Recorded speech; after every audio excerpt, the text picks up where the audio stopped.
चलिए देखिए, श्री गणेश करते हैं।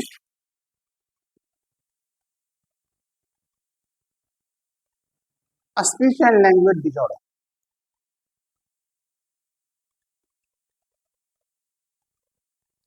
क्या है? दोनों दो चीज है, स्पीच और दूसरा लैंग्वेज, यानी speech disorder and language disorder. पहले हम स्पीच डिसऑर्डर के बारे में जानेंगे, लेकिन इससे पहले जो हमारा नित्यदिन एक विचार देते हैं उस पर ध्यान दीजिए। सपनों को सच करने के लिए उससे पहले सपनों को ध्यान से देखना पड़ता है। अभी 2 दिन पूर्व सिटेट आया, विद्यार्थी सब इतना फोन कर रहे हैं, इतना मोबाइल आ रहा है कि मेरा बताते बताते मेरा बीपी बढ़ गया है। इसके पीछे रीजन है कि वे लोग सही ढंग से पढ़ाई नहीं की। जो कुछ चेयर यहाँ खाली है वो बताता है कि गुरु जी के बाद में माथा खाएंगे और वे कुछ कर नहीं पाएंगे। Internal vigilance is the price of liberty. सतत जागरूकता स्वतंत्रता की जड़ है। आप सतत जागरूक रहेंगे तभी कुछ पाएंगे। अभी भी 1 मिनट पूर्व फोन आया, सर हम लोग ऑनलाइन कर रहे हैं तो हमारा बोर्ड यूनिवर्सिटी क्या होगा?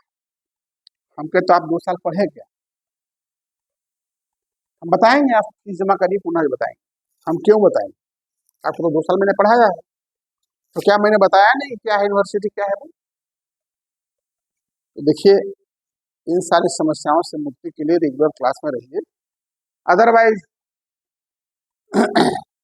ये तो हो गया कि बस समय काट रहे हैं, तो समय भी आपको काट देगा, ऐसी बात नहीं है।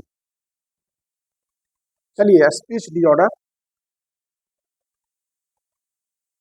स्पीच डिसऑर्डर वह स्थिति है जिसमें व्यक्ति को बोलने में समस्या होती है। कहाँ समस्या होती है?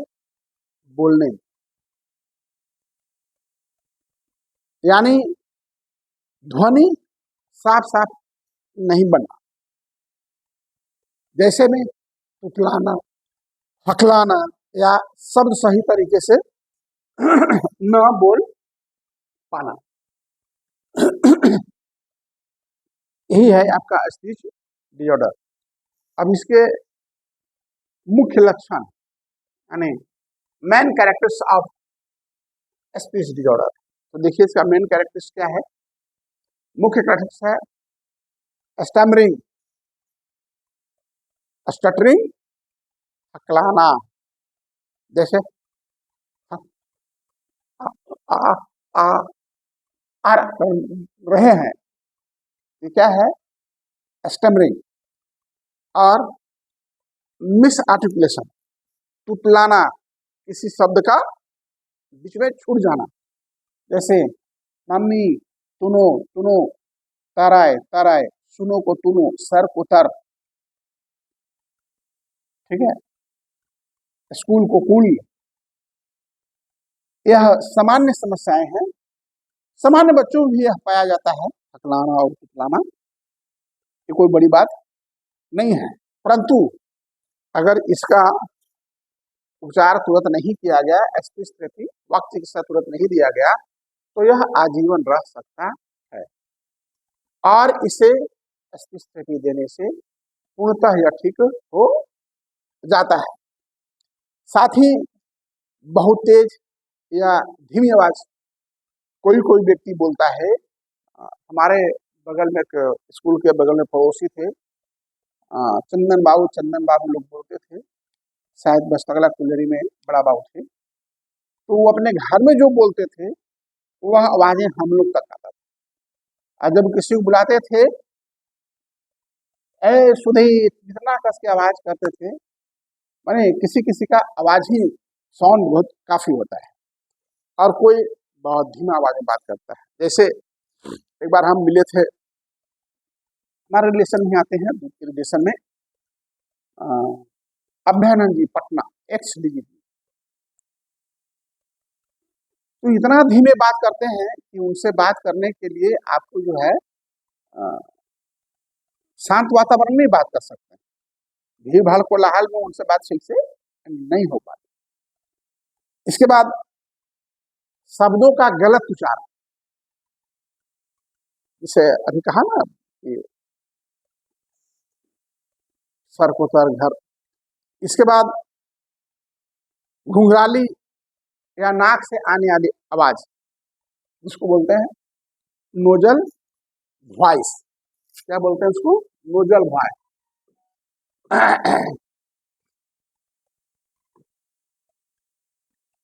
नोजल वॉइस, जिसको बोलते हैं नकियाना।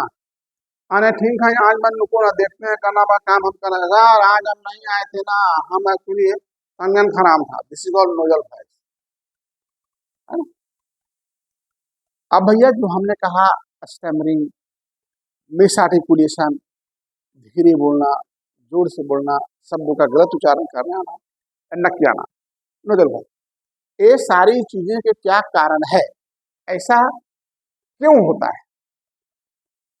तब इसके पीछे जो है काउज ऑफ स्पीच डिसऑर्डर, क्या कारण है जो ये स्पीच डिसऑर्डर होता है? तो देखिए, ये हमारा speech mechanism, this is called speech mechanism. High upper upper lip, lower lip, नाक, ये सब हमारा टंग, ये सब हमारा इसको स्पीच मैकेनिज्म। कहीं क्वेश्चन आ जाए स्पीच मैकेनिज्म क्या है,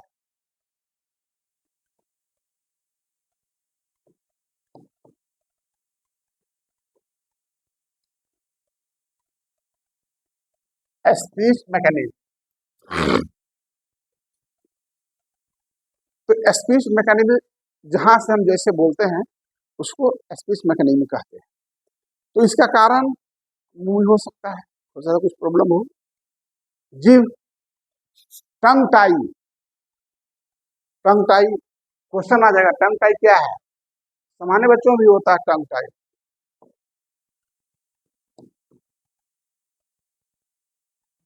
टंग टाई,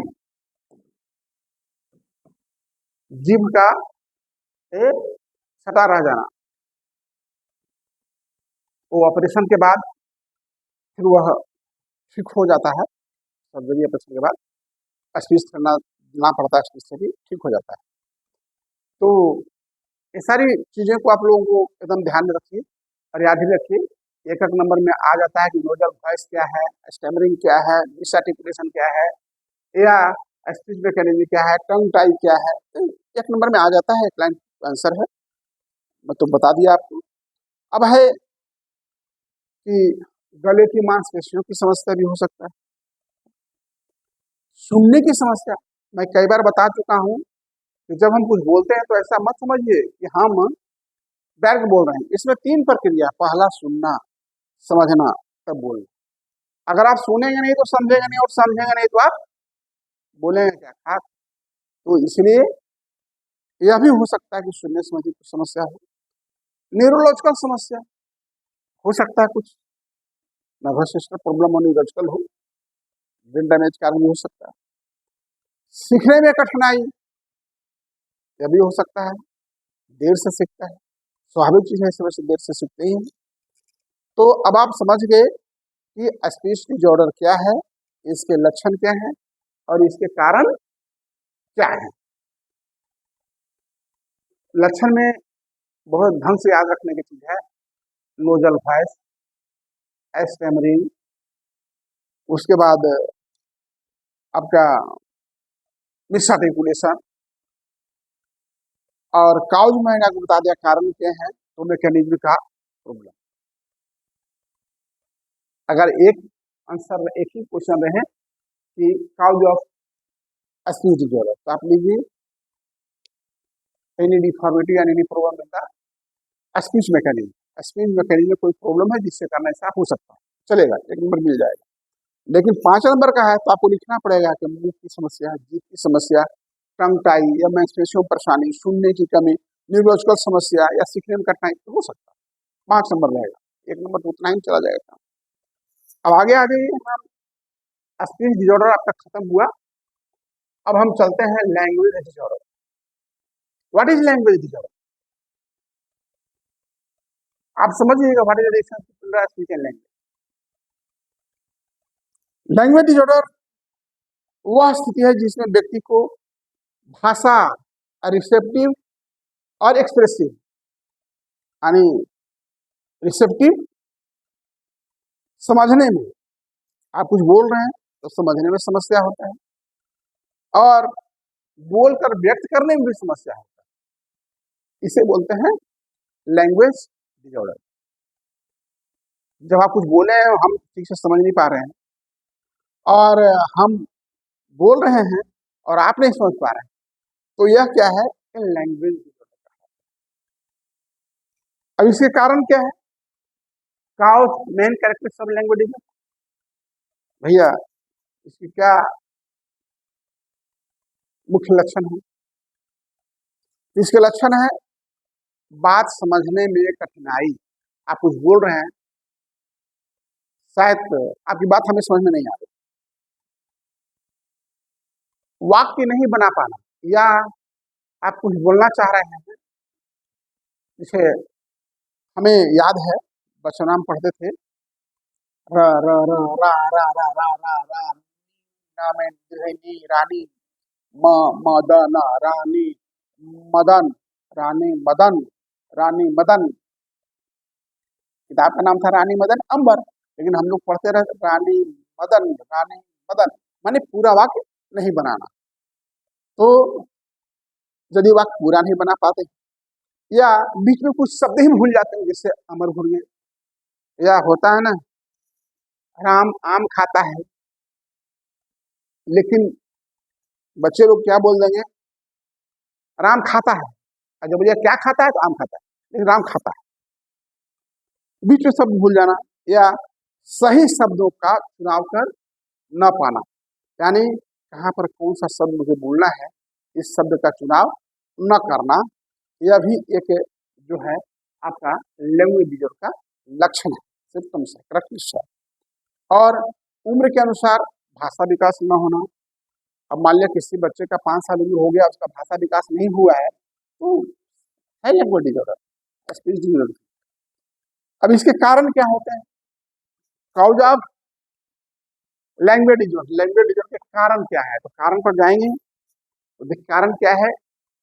सबसे पहला कारण मस्तिष्क के भाषा क्षेत्र में समस्या। हम जब हम हमारा अनिल सिंह यूट्यूब में बना हुआ है, आप देखेंगे तो मिल जाएगा फंक्शन ऑफ द ब्रेन। तो कहाँ क्या फंक्शन है? Frontal lobe, temporal lobe, occipital lobe. तो किस लोब में भाषा क्षेत्र है, तो उसके संबंध में कुछ समस्या हो तो आपका यह लैंग्वेज डिजॉर्डर हो सकता है, जब आपका स्पीच एरिया में कुछ समस्या हो, प्रॉब्लम हो। विकास संबंधी विकार जैसे ASD,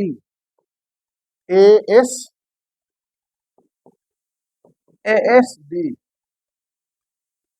इसका full form autism spectrum disorder, ठीक है, माने विकास संबंधी विकार। तो ऐसे अगर हो तो इसके कारण भी हो सकता है लैंग्वेज डिसऑर्डर। सीखने में कठिनाई और कम सुनना या देर से बोलना। ऐसा भी हो सकता है कि व्यक्ति कम सुनता है, जिसके कारण समझता नहीं, तो ठीक से बोल नहीं पाता है, या देर से बोलना। अब है यहाँ डिफरेंस बिटवीन द, देखिए मुख्य पॉइंट इससे आप स्पष्ट हो जाएगा, difference between speech and language disorder. अब क्या अंतर है स्पीच और लैंग्वेज डिसऑर्डर में, आप स्पष्ट हो जाएंगे। तो देखिए स्पीच डिसऑर्डर, इसमें बोलने यानी ध्वनि संबंधी समस्या होता है, और लैंग्वेज भाषा समझने या बोलने में दिक्कत होता है। जो बोल रहे हैं उसको बोलने या समझने में दिक्कत होता है। उदाहरण के लिए जैसे स्पीच डिसऑर्डर, तो हकलाना है, उतलाना है, नकियाना है, धीरे बोलना है, जोर से बोलना है, अंग्रेजी में स्टैमरिंग हो गया, नोजल वॉइस हो गया, तो इटीसी। इसके बाद लैंग्वेज डिजॉर्डर में शब्द नहीं समझ या वाक्य को ठीक से नहीं बना पाना due to speech area problem, ये भी हो सकता है। और प्रभाव क्या है? आवाज और उच्चारण, स्पीच डिजॉर्डर आवाज कम हो सकता है, ज्यादा हो सकता है। लेकिन लैंग्वेज डिजॉर्डर में आपको अर्थ समझ में नहीं आएगा, शब्द वाक्य यानी जो कुछ आप बोलेगा ना, क्या बोलता है समझ नहीं आता। हम बोले कुछ, आप लिखिए कुछ, है क्या? तो अब हम समझते हैं कि आप इससे एकदम स्पष्ट हो गए होंगे what is the difference between the speech disorder and language disorder. यह एक इम्पॉर्टेंट चैप्टर है। एक नए question 1 number 2 number 5 number question इससे रहता ही नहीं। इस पर एक पीपीटी बना हुआ है ना, तो मैं देखता हूँ उस पर पीपीटी, शायद आपको समझने में और आसानी हो जाएगी।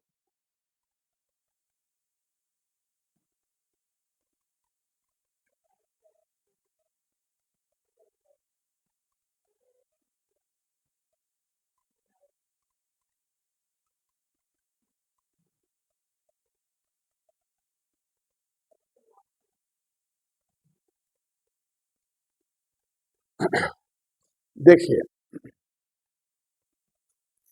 हम हो सकता है हम पढ़ा रहे हैं, किसी को बात हमारी समझ में हो सकता है ना आए, तो इसके लिए हम एआई का सहयोग करके हम एक प्रेजेंटेशन बनाते हैं।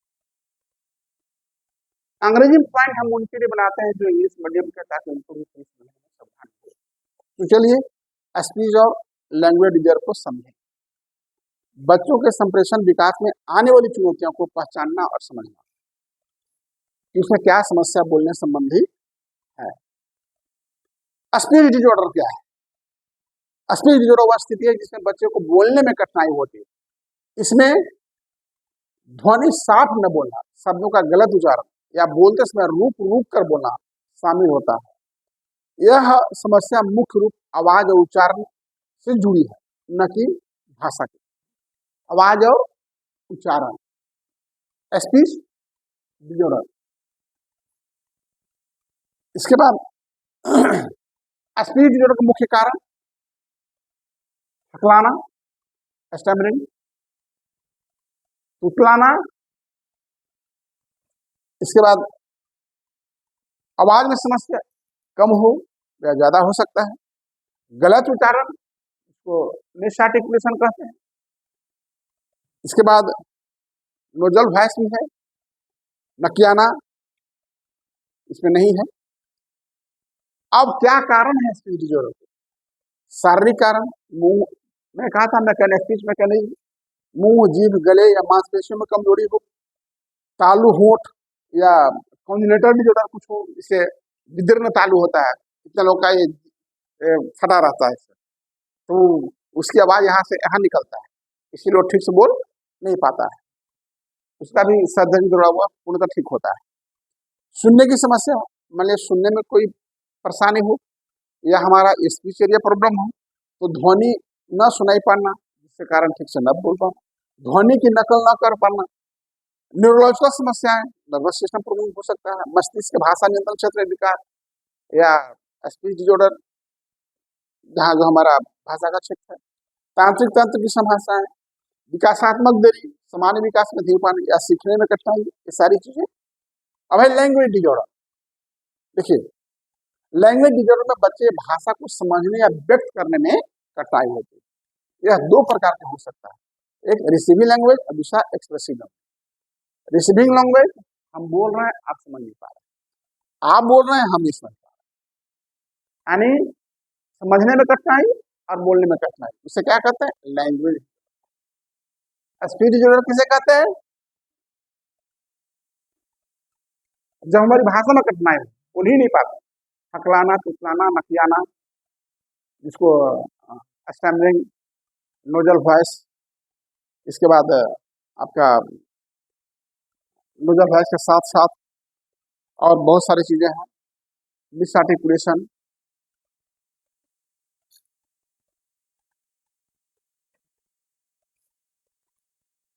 अब इसके क्या लक्षण है, कैसे पहचानिए लैंग्वेज डिजॉर्डर?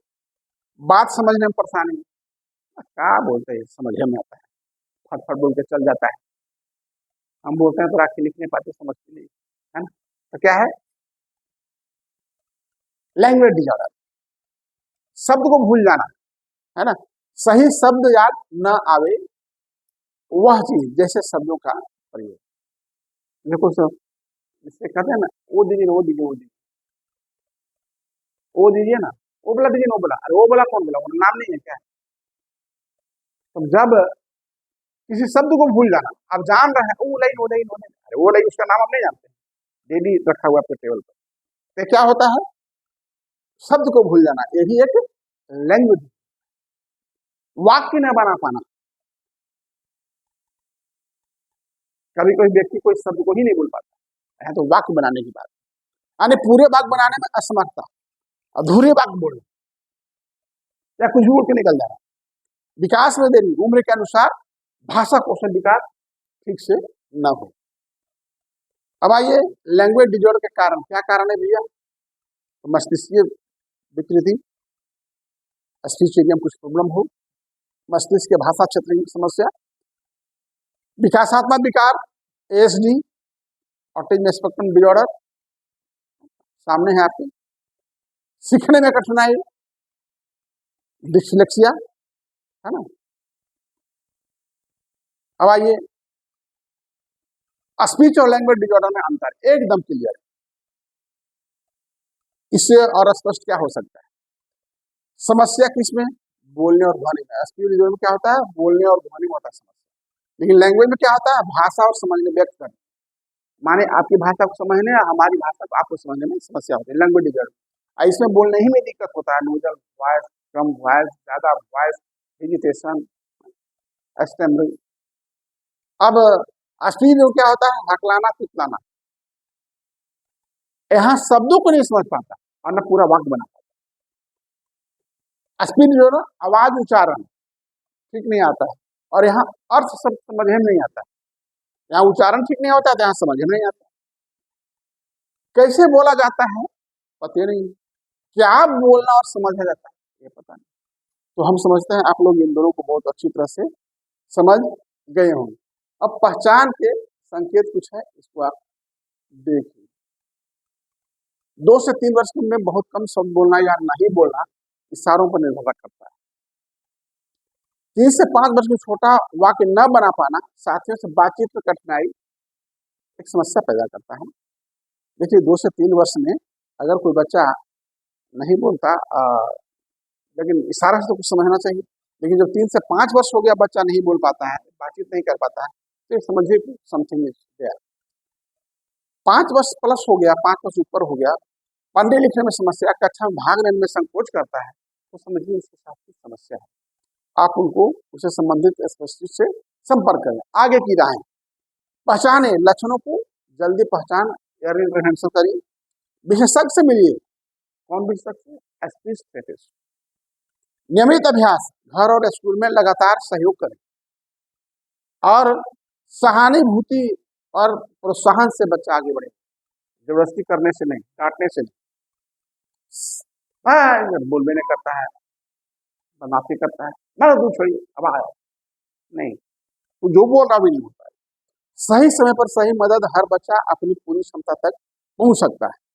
माता पिता और शिक्षकों का सहयोग सबसे महत्वपूर्ण है, इनके बगैर एकदम अधूरा है। तो चलिए हमारा आज का जो विषय था स्पीच एंड लैंग्वेज डिसऑर्डर समाप्त होता है।